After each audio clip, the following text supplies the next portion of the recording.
Hello, everyone. This is Diana. Welcome to this innovation dialogue and panel discussion. First of all, I want to thank to Dennis Wu and the Commonwealth Club.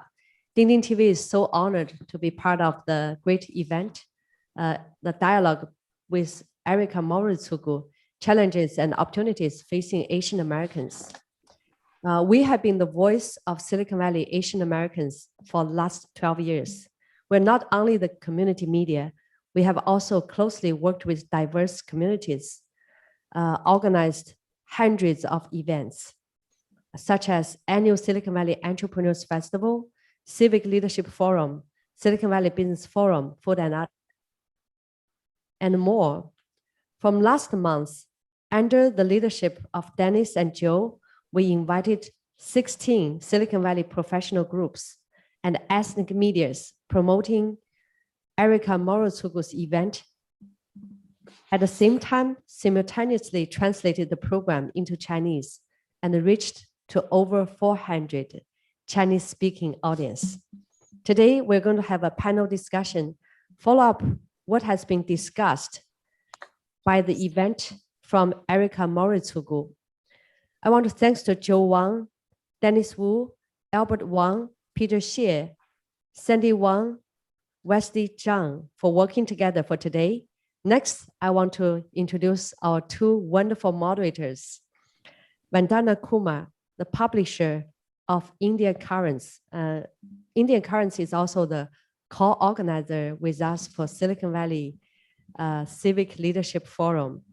And Hong Yue Fang, and he is a great member from Silicon Valley Mentors Club and also the co-producer of Asian Americans Club on Clubhouse.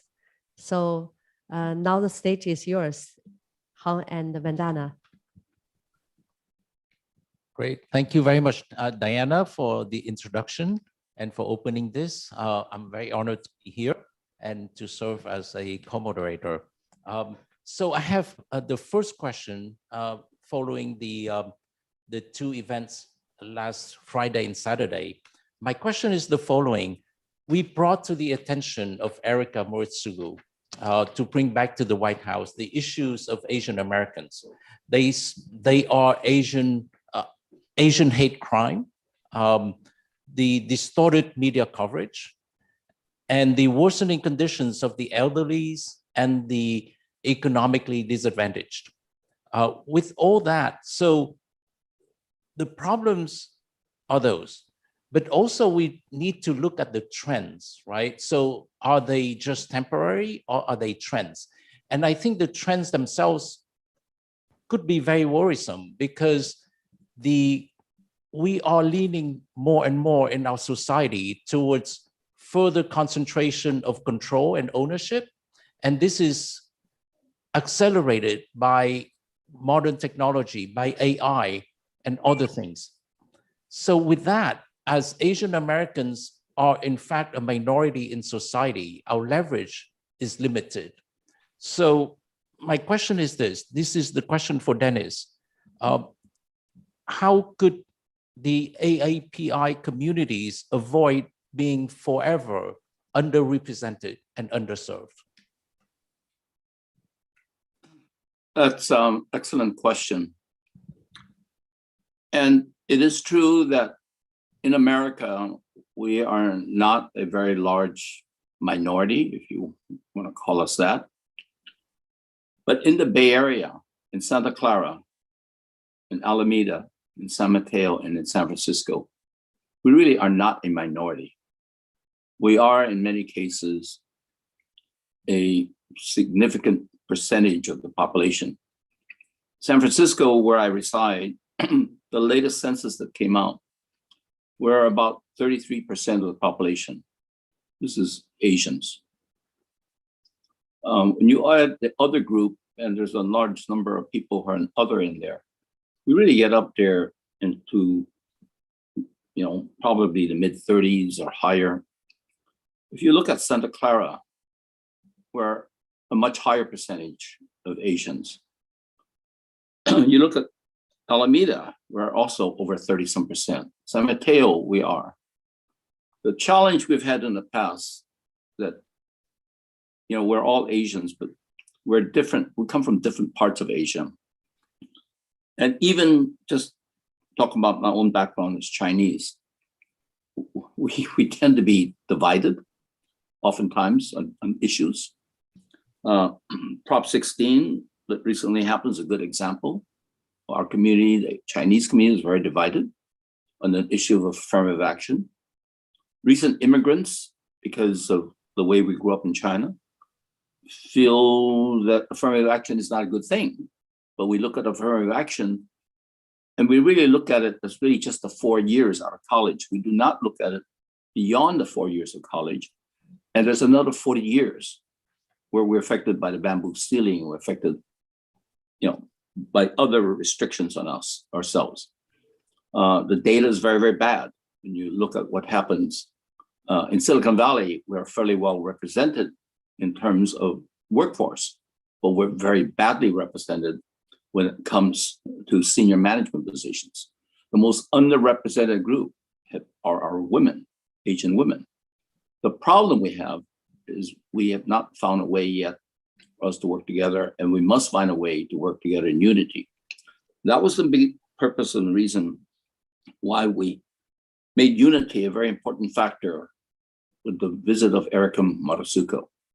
Many of you may be aware that Erica's appointment was a very unique position. It is a position that has never happened before. It was a result of the complaints, a threat by Senator Duckworth and Hirono to President Biden, they were not happy, and many of us were not happy, that not a single Asian was appointed to a cabinet office. So President Biden, and they threatened not to support any of bills that he wanted. Of course, they backed out of it after a few days, but that outburst and that reaction got him to do something that never has happened before. He appointed Erica the position of the Asia Pacific Native Hawaiian Pacific Islander liaison. No other race, no one else has a person like that. That position is so influential. No other race has anyone like that. Think about this. If you had someone who's a senator of labor, it may be an Asian, but that person's role is to be the secretary of labor, not the representative of a group of people. We have a voice, right? But that voice is going to be effective if we can work together in unity for her to hear our voice. That was what we did. Joe, myself, a number of other people, Diana, that was a very important meeting that we had on September the 24th. As Diana mentioned, there were 14 of you who got together. That was a powerful statement. In San Francisco, the day after, we had 34 community organizations. It's never happened before. That was a very powerful voice to Erica, that our community in the Bay Area pulled together. Imagine this, 48 organizations pulled together. She heard our voices. She was able to go back to the White House and to say, I was out in, she was originally gonna fly out here. I was in a Zoom meeting with these guys. I heard their voices. I heard their pain. I heard their comments. I heard about the hate that was happening. But more than that, I heard unity. They spoke with one voice. That's what we need to do more of. Thank you, Dennis. Thank you, Dennis. May I follow up with a question for Joel, because he was going to share with us what happened at the second event with Erica. Yeah. Joel? Yeah, we were very happy to have Erica visit us. There's good news and bad news. The good news is that she is interested and visited us. We were going to have her in person because of COVID, Delta variant, she could not come. So the next best thing we did was to have 2 Zoom meetings. And the first one is kind of like getting to know who she is and who does she represent. And then second one, we had a bunch of community leaders such as Carl Chan, who is the Chamber of Commerce chair in Oakland. He's kind of like the mayor of Chinatown, Oakland. We have George Chan, Cynthia Choi with CAA, Annie Chung, and Lily May of the mayor of Fremont. We talk about all the Asian issues, and then we accumulated in Vincent Wong talking about the China initiative. I think Dennis will explain that a little bit more further down the road, because this is a very important issue for all Asian Americans and not just Chinese Americans. So that's all I have to say right now. I'll be happy to talk about more a bit later. Well, I think you have naturally led us to the next question, because now I want to know, what is the China Initiative? Dennis is ready to talk about it. Dennis, go ahead. So, that's a really great question. What we found after our program is practically a lot of the reaction I had from people who followed up was, I didn't know about the China Initiative. What is the China Initiative? And they learned about it, and it's frightening. And I think the best way to share that with everyone is, I'd like to basically read to you what Vincent Wang, who was the presenter on the China Initiative, what he shared with all of us, right? So the China Initiative is a program launched by the Department of Justice in November of 2018. The goal is to prioritize cases related to economic espionage and trade secret theft, and to counter foreign influence on the part of the Chinese state. So on the surface, it sounds like a good thing to do.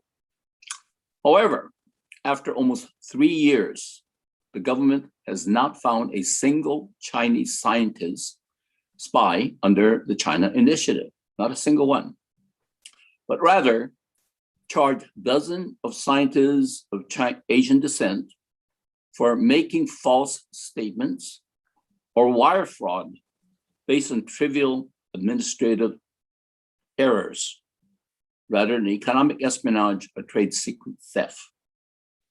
In the first trial on the China Initiative in June of 2021, the federal agents acknowledged at the court that they used false information on at least 6 occasions in an attempt to find a Chinese spy in this gentleman named An-Ning Hu. He's a former professor at the University of Tennessee at Knoxville. After 2 days of deliberation, the jury deadlocked. The federal judge subsequently ended up acquitting Professor Hu of all charges.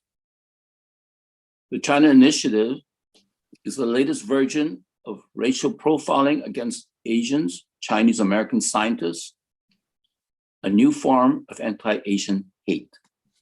It's really a very deadly hate that we should be aware of.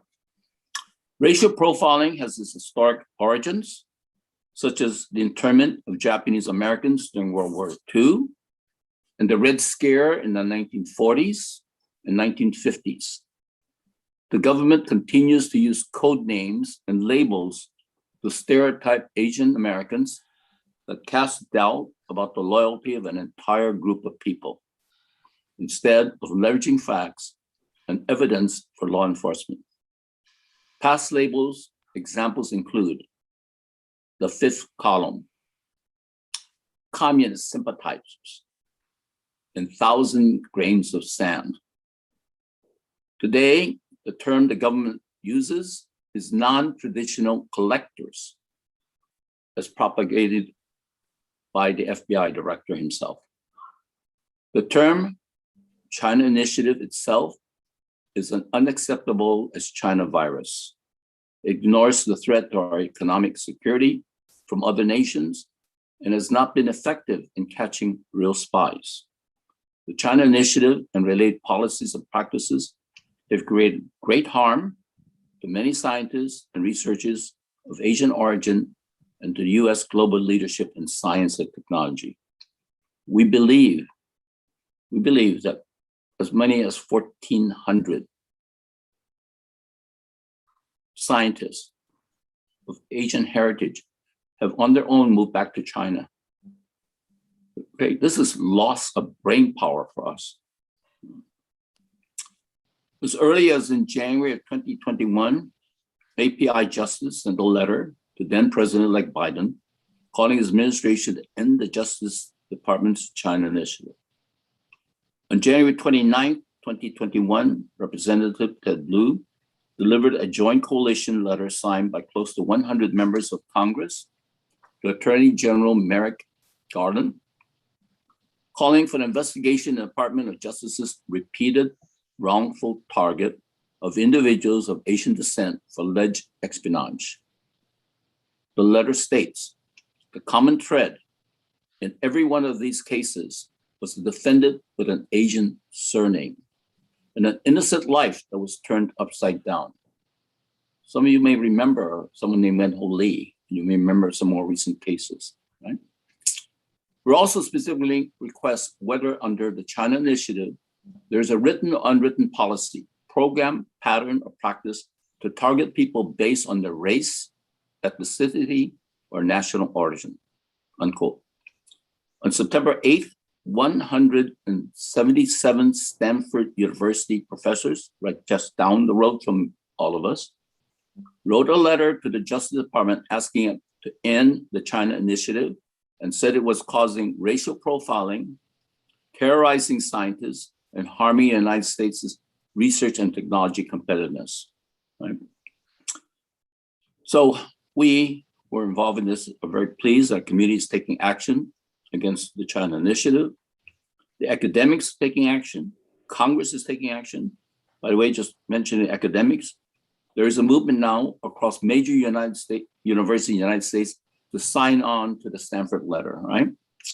With collective efforts of all of us, let's continue our fight to end the China Initiative and end of profiling against Asian Americans. So that's the important message that came out of our two-day meeting. That is what's happening, even as recently as yesterday, in a meeting that some of us attended on the Asian Justice Group. There are efforts being made, but the most important part is knowledge and our people, Americans, all Americans, understanding what is going on. Thank you, Dennis. Hong? Thank you, Dennis. Thank you for a very clear explanation of something that most of us actually, unfortunately, don't even know, are not aware of. My next question is this. Who are the best allies or have been the best allies of AAPI, either politicians and government agencies or entities and organizations and companies or celebrities? Who are the best allies of AAPI? And how have things turned out so far and what to do next? This is the question for Albert.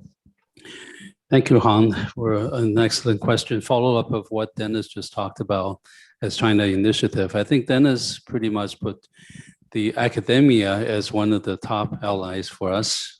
Scientists tend to be very justice-minded. They also have tenure, so they're not afraid of getting fired, and they're more willing to speak out. And so far, that has been very strong. And I think back in Wen Ho Lee days, where I was involved, academics were very helpful as well. Higher education, Stanford professor, MIT president, and others wrote letters to the Justice Department demanding answers to why these things are happening. So that's sort of a natural ally for the scientist portion of this. And there are others too, of course. Other allies, it sort of depends, really depends on what you're talking about. If you're talking about civil rights for Asian Americans, justice, fair treatment, not be singled out and racial profiled. Obviously, civil rights organization, other minority organizations will be our natural allies, and we have worked with them. Many of the Asian American organizations have traditionally worked with these other organizations, the NAACPs, the Jewish organization, the Hispanic organizations and all. And this is a time where the coalition can exert the influence for fair treatment of Asian Americans. When you look at economics, then comes the scientists and the corporations. The scientists in academia, we talked about already, but there are scientists in businesses as well, where the talent of Asian Americans, especially Chinese and Indo-American talents in these companies are in high demand. And without them, Silicon Valley probably would not be Silicon Valley today. So the corporations have a different type of interest. If you're looking at other issues, tariffs and trade and so on, then it's perhaps more the Republicans who will be in favor of supporting Asian Americans, whereas if you look at civil rights, will be the Democrats, immigration will be more the Democrats. So it kind of depends on the issue. I think we need to be very flexible in our approach. We can't just be attached to one group because our interest is diverse. And when our interests align with certain groups, particularly those with influence, whether it be media, social media, whether it's in government, whether it's in other areas, corporate America, businesses, and so on, we need their help, and we should always ally ourselves with those who are willing to help us, even if we disagree sometimes on other issues. So I find, as far as celebrities goes, I'm not too sure we have many celebrities on our corner at this point.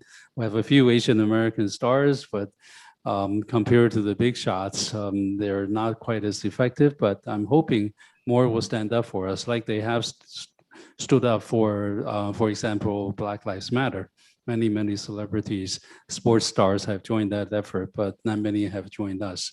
But that is for us to go reach out and help them understand why they should, and help them message something that we would like public to hear.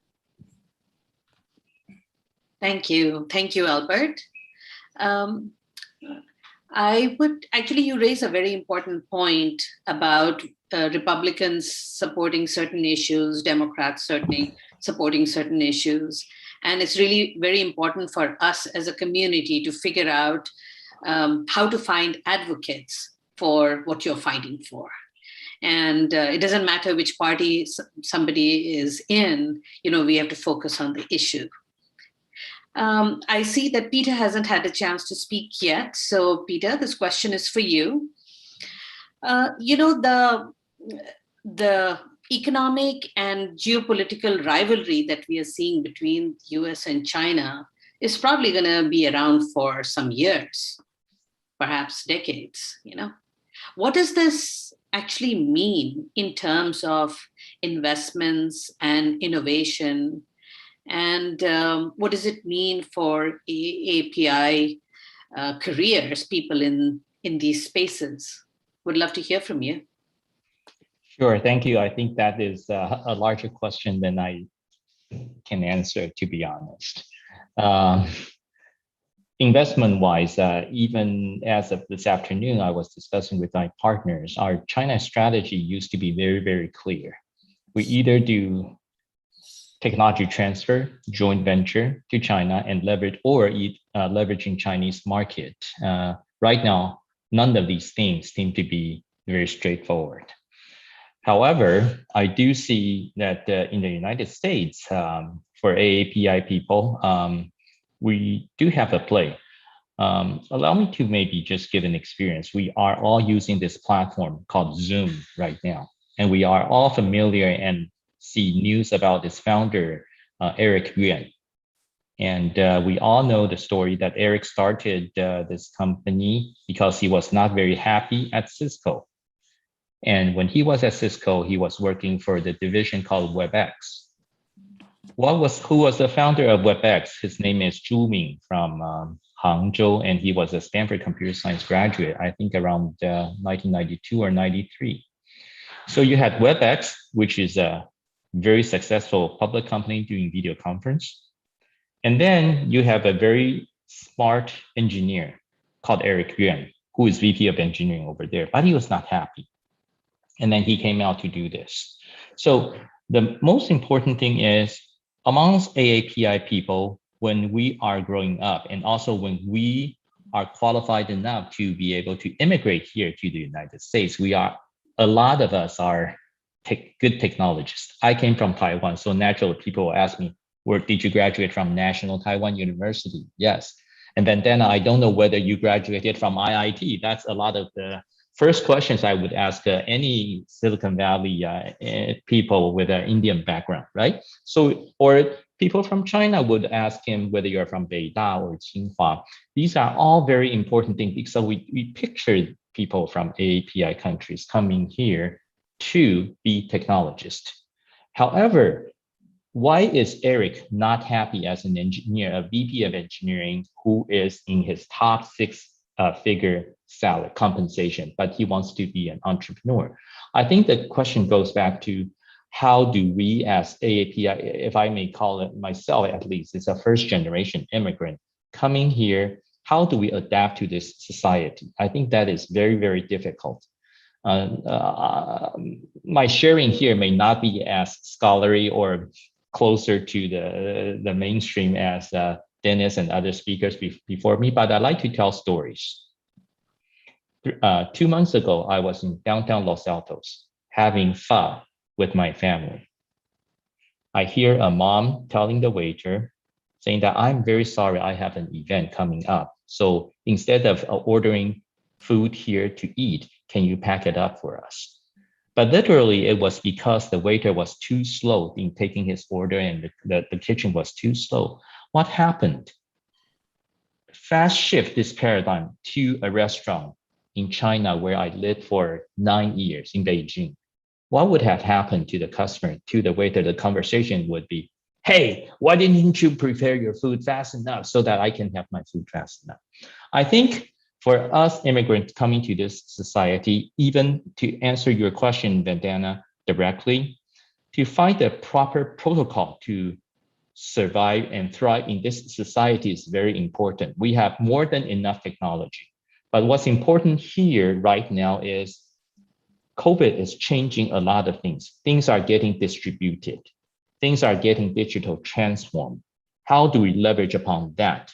But here, what I'm talking about is only on the technology side, distributed computing, digital transformation. But what is most important is how is the technology going to be applied? And that is related to what I just was describing, the style, how we interface with consumers here and enterprise here. So I think for us as immigrants coming here, we need to be able to focus not on our excellence, which is technology background, but we need to understand exactly the culture and style.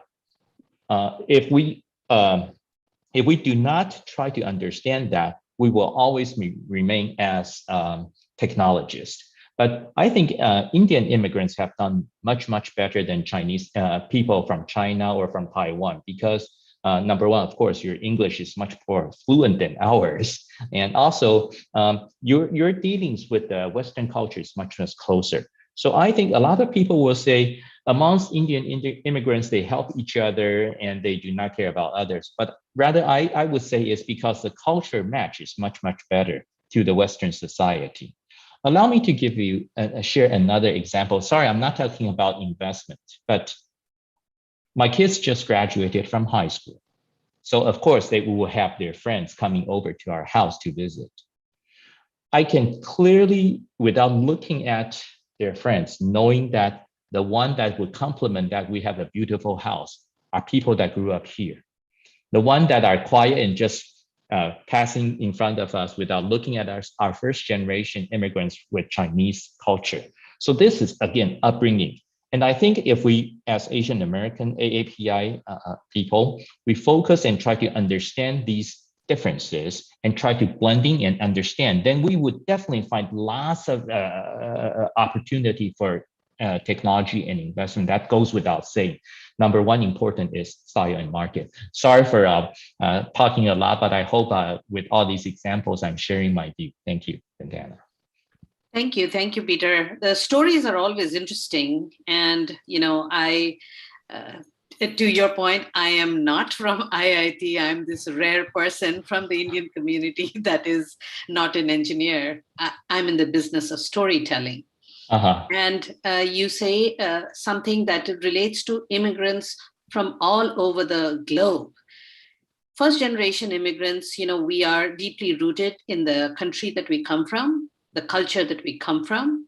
And I'm one of them. We come from a colonized nation. And so English is the reason that that's the reason why a lot of people are able to speak English.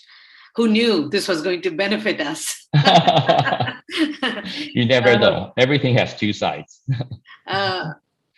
But I think these efforts that we've done with Civic Leadership USA, with Ding Ding TV, and even being co-sponsors of the event, where that Dennis and Joel have put together, I think we are all working towards assimilating our immigrant communities into the mainstream, to be making them aware of their rights, making them have a voice. And I think that's really important. Part of the reason we are having this conversation is to raise that awareness. The fact that President Biden has appointed someone specifically to address the needs of the AAPI communities is because our voices were heard. And I think we really need to take, pride in the fact that we are all been speaking up. Asian cultures, we are often taught like, be quiet, and listen, do good, you don't have to speak. But I think if you don't speak up, if you don't ask for what you is owed to you, people are not going to listen to you. So I'm very happy to hear about these events that are happening.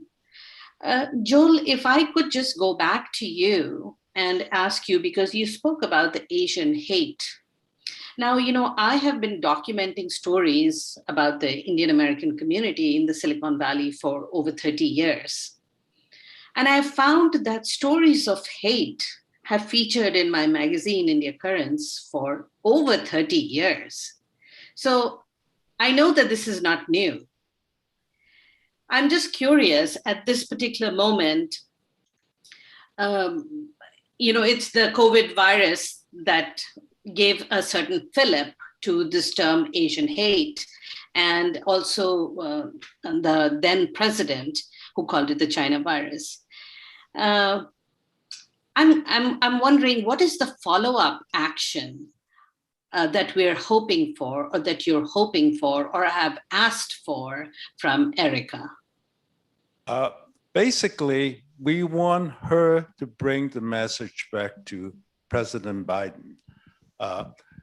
I want to point out the fact that the Asian hate rhetoric has a bad effect on the Republicans.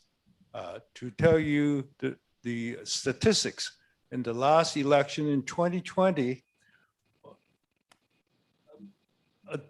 unprecedented turnout of Asian American, up to 60% have turned out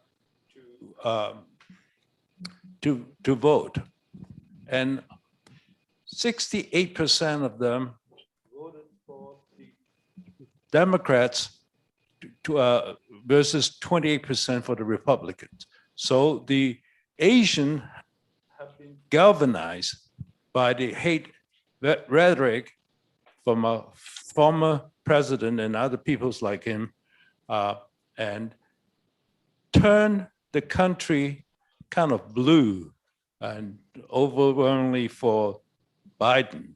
In the state of Virginia, it's the first time it turned blue. In Texas, in Austin, Texas is a very red state. Because of the immigrant, because of the high-tech industry in Austin, Texas, they almost turned Texas blue. And also because of the two Senate seats that are in the balance in Georgia, the Asian was very influential in turning those seats to the Democrats.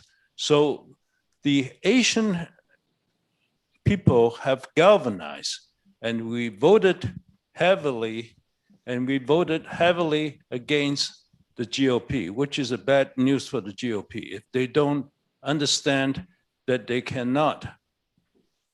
have to understand they cannot forever badmouth us, because we have learned to fight back. We have learned to galvanize our votes, and we have learned to vote in the favor of the party that is favorable to us.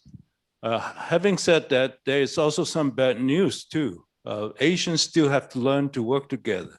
For instance, the 3 issues that Asians tend to work together are the education, because most of us are in favor of education, immigration, and also health care. Those are the issues that united us. But there are some issues that divided us, especially among new immigrant, because when you say Asian American, there's East Asian American, there's Japanese, Korean, Chinese, and you have this Southeast Asian American, that's the Asian country, the Vietnamese, Thai, and Cambodian, and so on. And then you have South Asians. We have all different backgrounds. And sometimes the new immigrant cannot separate themselves from the old country's culture. And they brought conflicts that we face, in the old country into this new country.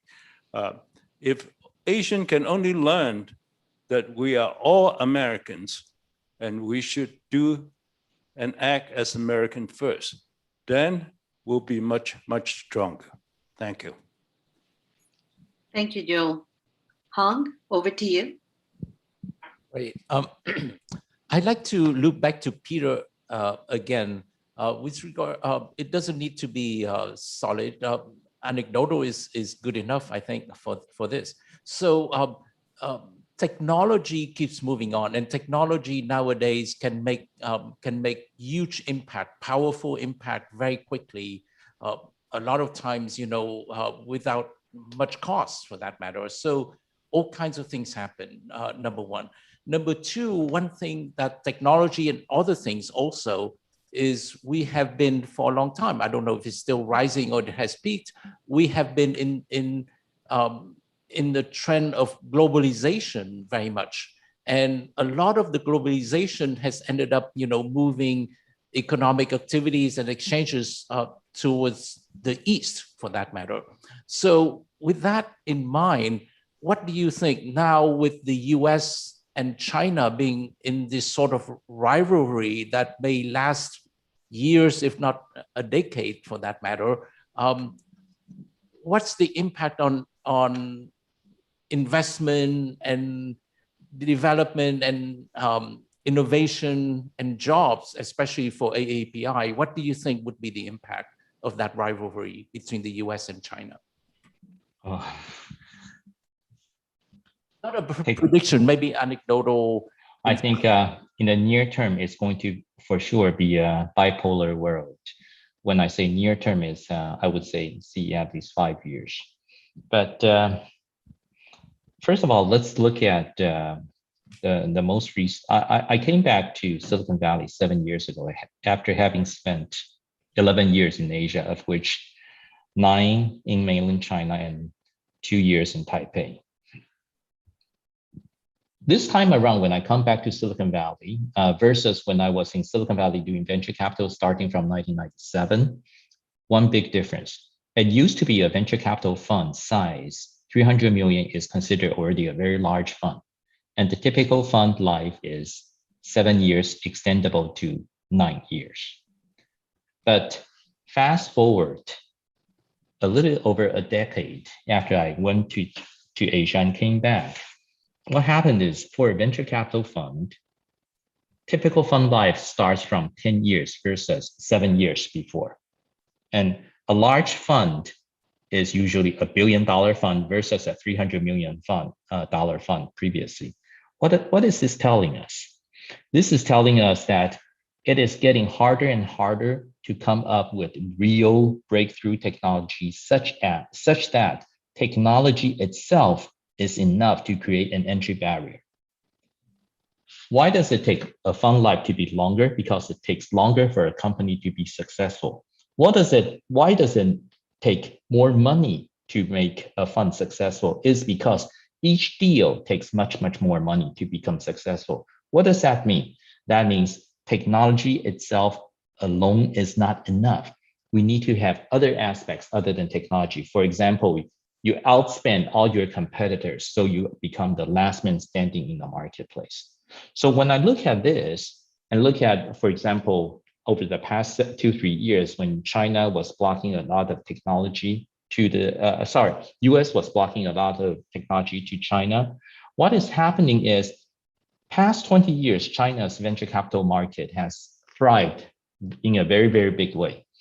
And they all claim also they have a lot of fundamental technology.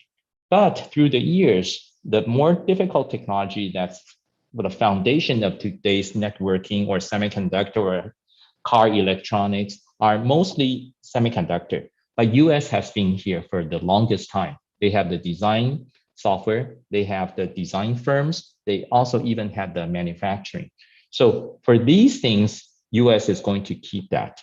But China is trying using the whole nation's effort to grow this its semiconductor, but there are a lot of existing IPs that the US hold. So what I see right now is the two parts are not going to, unless the leadership decided to change, in the short run, it's going to be very, very difficult. So how do we as immigrants here react to what's happening? I think is just like what Eric Yuan is doing. You use technology, but your market is not limited to one particular geography. Or somehow we can say it's lucky or unlucky. We see this company called SayWe, which delivers Asian groceries to our home, right, in North America. Or even, I think they also deliver Mexican groceries to Mexican immigrants. So leverage on what's happening right now and focus on the market here. Even back before 2017, a lot of people will talk about cross-border investment between China and the United States. I think this is the time to take a breather to focus on what is in front of us. We have enough immigrants here to form a large enough market here. So on the technology side and investment side, I would say, if you have decided to come to this country, then focus on the market here. Trying to do a lot of cross-border thing is against the big trend, at least in the next 5 years. Thank you. Thanks, Peter, for your insights. Back to you, Vedanta. If you have a question. I want to be respectful of your time, Diana. So how are we doing on that? Yeah, we're doing fine. Yeah, we got 15 minutes. Great. Okay. So perhaps we have time for a couple of questions. We have wonderful speakers, and I want to thank all of you again for sharing your insights with our listeners, with our viewers, and it becomes an important repository of information for people to look back on. This question is for Albert.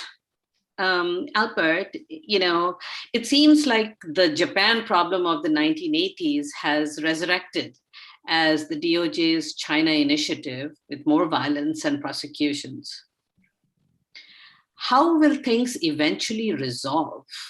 And what is the outlook on that? Do you have any insight on that? I'm going to use a little bit of Peter's analogy, the near term, intermediate, long term. I think the near term resolution to our satisfaction is unlikely. In the near term, the conflict is so great that there will be animosities between the two countries, and The secondary collateral damage is Asian Americans in this country, particularly Chinese Americans and those who look like Chinese Americans. I mean, to the average Americans, you Vietnamese, Korean, Japanese, you're all Chinese Americans. It really make no difference. Hong Kong, Taiwan makes no difference. In the near term, what we probably have to do is to fight back. The influence of decision makers, I don't think our Asian Americans are there yet. Erica is a good appointment for the Biden administration, but she's one person. There are many, many others who hold very different views, particularly in the State Department, the Commerce Department, where these things really matter. I'm hoping that education for the leaders in this country and the general population will be able to lead them to distinguish between the conflict of the two countries and Chinese, Asian Americans in this country, particularly those fourth generation Chinese, Japanese, Vietnamese Americans, Indian Americans are very much Americans other than the color of their skin, but they're still viewed as foreigners, unfortunately. And part of that will be our effort to assimilate ourselves into society here, as many of you have mentioned before. And part of the effort is to educate other people to accept us as Americans. And I've always told this story of, if you really want to assimilate, what you really need to do is get to know your neighbors. Start from your position. You can influence 10, 15, 20 people. Join the PTA. If you go to a church, don't just go to a Chinese or Vietnamese church, go to an American church where the faith will unite you with the others. There's a common understanding.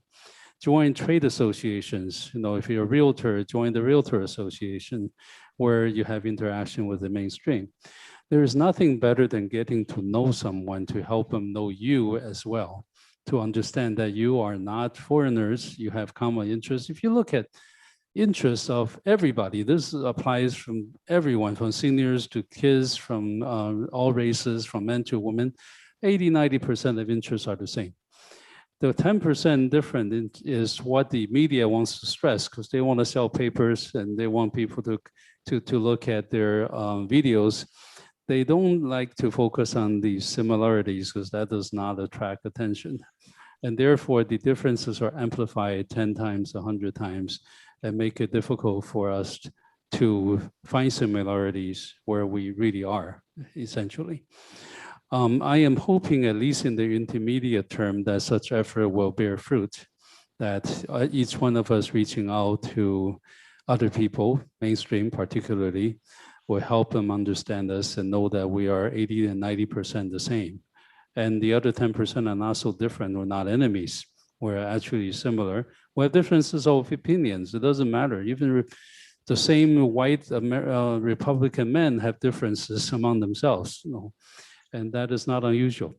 So that's for the intermediate. In the short term, though, I think we just got to fight. We have to fight these cases. We'll have to make people responsible for racial profiling us be punished for what they've done and stop the next one from happening. That sort of, we're forced into this, even though we don't want to be in this position. I don't think we have a choice. On the political front, what Joe said earlier is turn out to vote and vote for people who support our cause for the most part.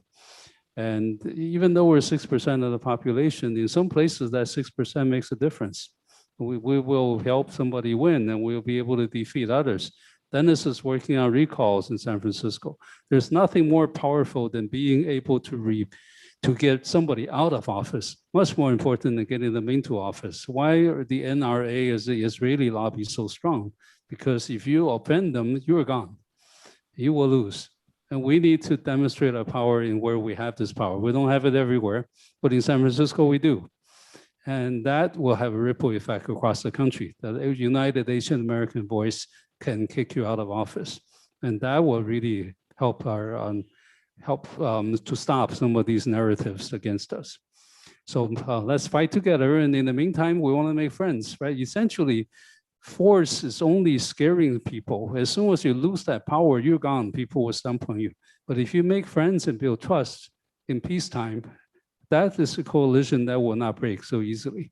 And the Jews are really good at this, and we need to follow their lead and then learn from them.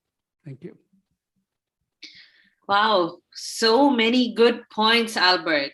You know, you have given so many ideas to average people of how they can work within the community, to get engaged in the communities that they live in. At so many small levels. There are things that each person, each immigrant that comes can and should take part in the communities that they live in, whether it's the PTA, whether it's, you know, the business organizations, so many wonderful ideas. I really thank you for sharing those. Seeing as we're coming up to the close of the time, perhaps, Hong, do you have a further question, or we can go to Dennis for the final word? Yes, I'd like to ask Dennis the closing statements. Back to you, Excellent. Diana, to ask Dennis for the closing statement. Thank you. Dennis, any closing statement for tonight? No, not really, but I guess there's been a lot of material that was shared, information shared by everyone tonight. And there is a clear theme. And I would circle back to one word, it's unity. Unity not only among ourselves, but importantly, unity with others. Albert touched on that. I too came from a colony, if you will, so to speak. I was born in the Philippines. I was born at the time of World War II. My first recollection of life were American troops coming into Manila. I went to an American school rather than a Chinese school. I immigrated to America when I was 16 years old. I learned how to assimilate. My partners at Deloitte would say that I learned how to outthink whitey. My partners would say that I could think like a white man. And it's only recently in the last 5 years that I got more engaged in my own community, because I realized that I need to take what I've learned to share with them. And a lot of that I'm trying to share is exactly what Albert talked about, the need for us to be engaged with the broader community. The events that we did with Erica, one of the things that Joe and I and others who were involved are very proud of is that it was co-promoted by the NAACP. We've had numerous meetings with them. The JCRC, the Jewish organization, Equality California, probably being the most influential LGBTQ group. And we're still working with them. And that's the reason why the name of our organization is called San Francisco Cause, the San Francisco Community Alliance for Unity, Safety, and Education. We're doing other things. You know, Albert has got a bunch of us involved with trying to work on an Afghan relief program.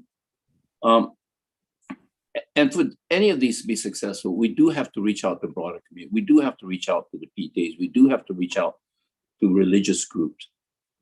And when they see that we are Americans, we're giving back to our broader community, I think that's where we're going to get the unity, because I think people do, you know, it's surprising. I think we have more in common than we do not, but we don't know that until we talk and work with each other. And that's one of the things that we all need to do a better job of.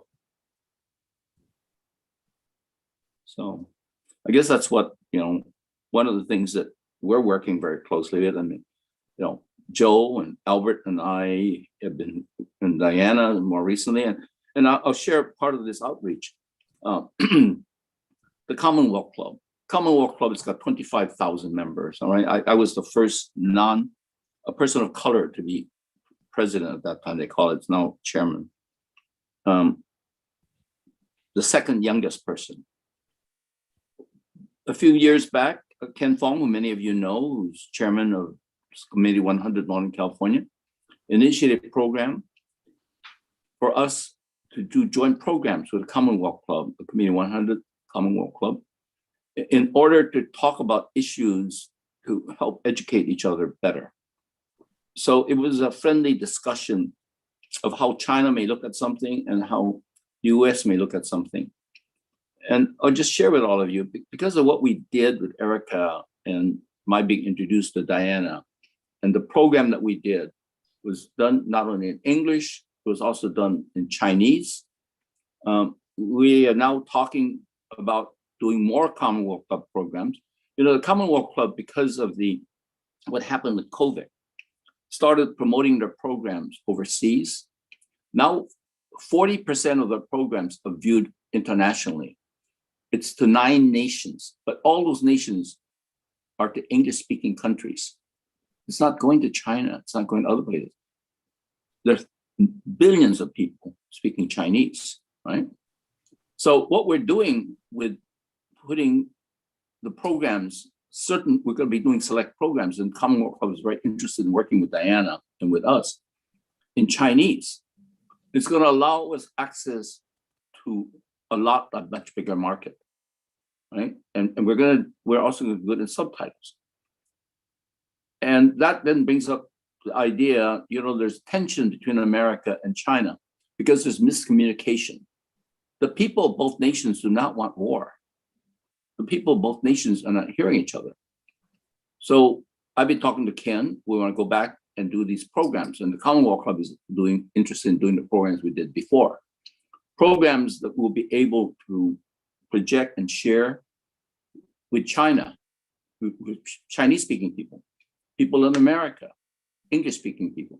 The Commonwealth Club programs are carried, I think, you know, 1 million people can watch the programs because they take all the programs, they pick one program, they pick 3 programs, the radio station, they have a network of 250 radio stations in the United States. Right?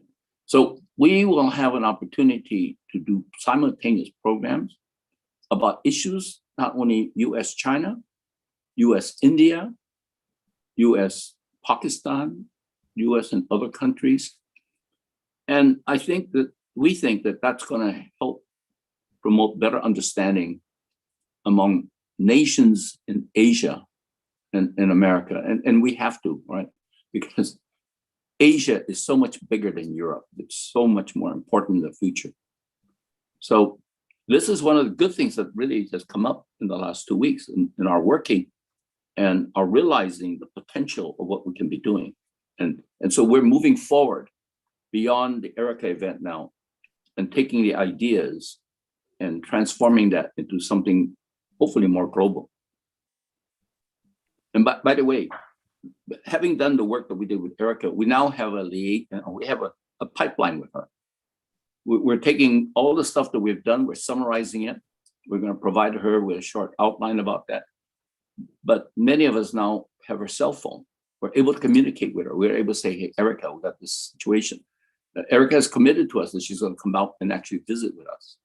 She had a very positive experience working with us in the Bay Area, all of us, all of you.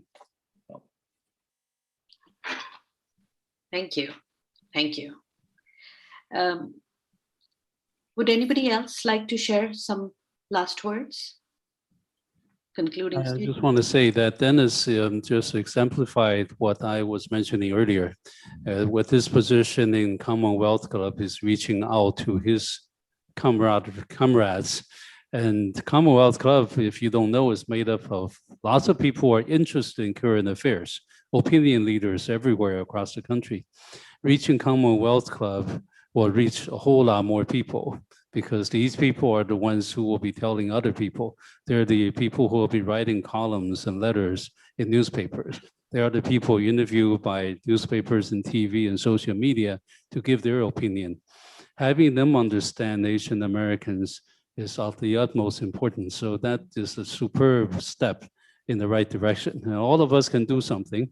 Some of us, like Dennis, have been around a long time, are more influential, can do more.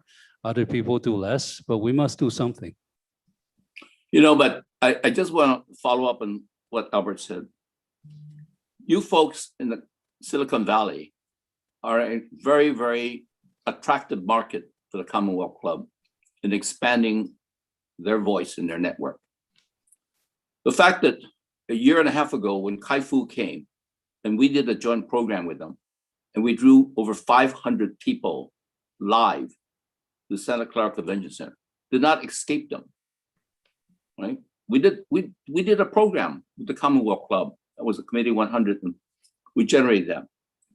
You realize that the program we had last Saturday, they had 1,300. There were 1,300 people, 1,300 people, who watched the program live on the Commonwealth Club measurement. You know, they were watching through their network, and that was primarily the marketing that we all did.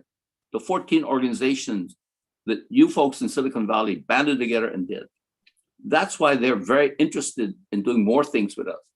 That's why they're interested in expanding what we're talking about, the technology, doing program, working with Ding Ding TV, of expanding out to Asia.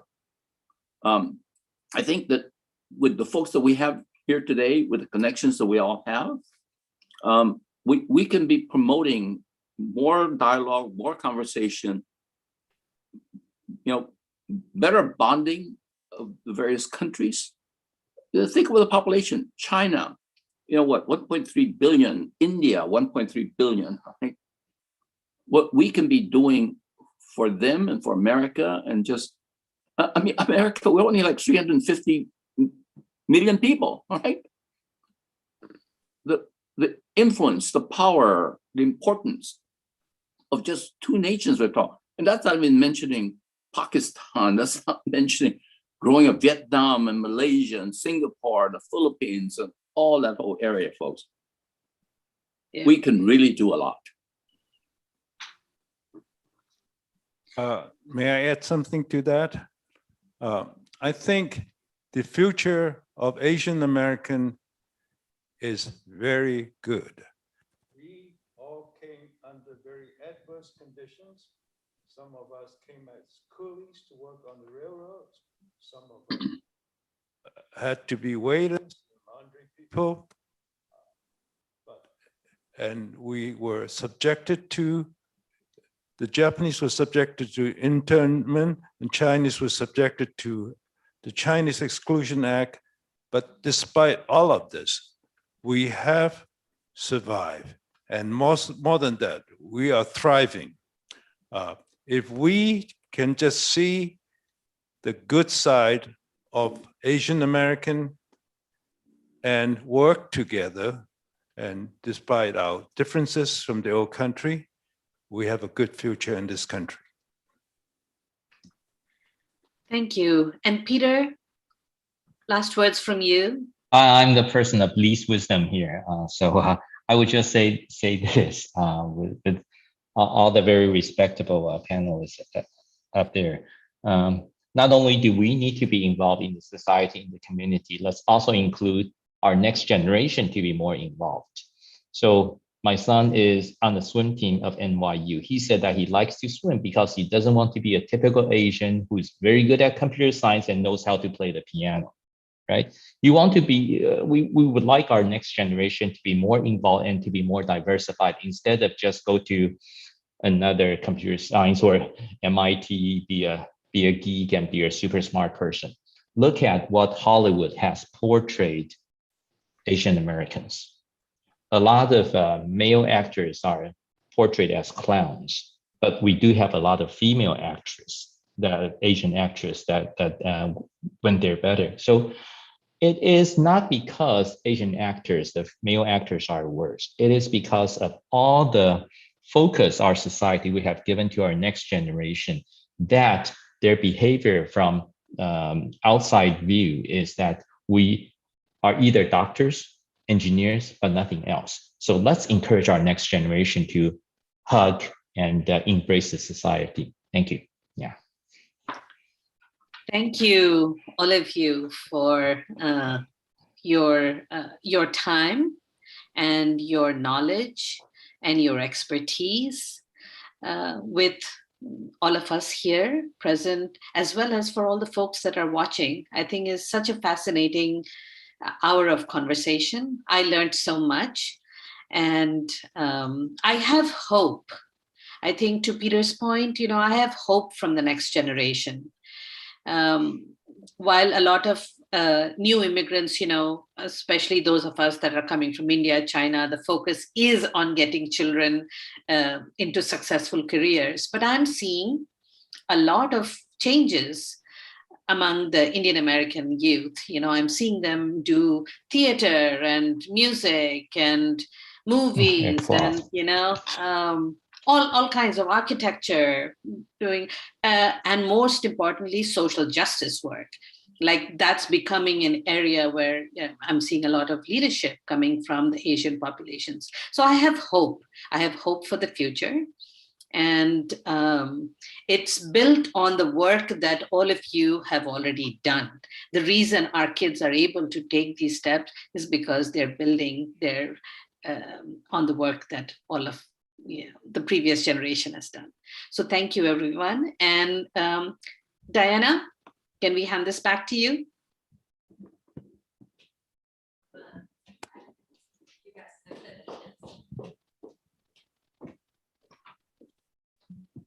I just want to thank everyone for the wonderful discussion.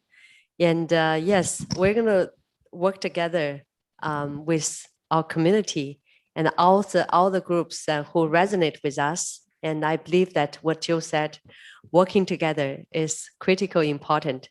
And thank you again, Dennis, Joe, Vandana, Peter, Han, and Albert, and also our team.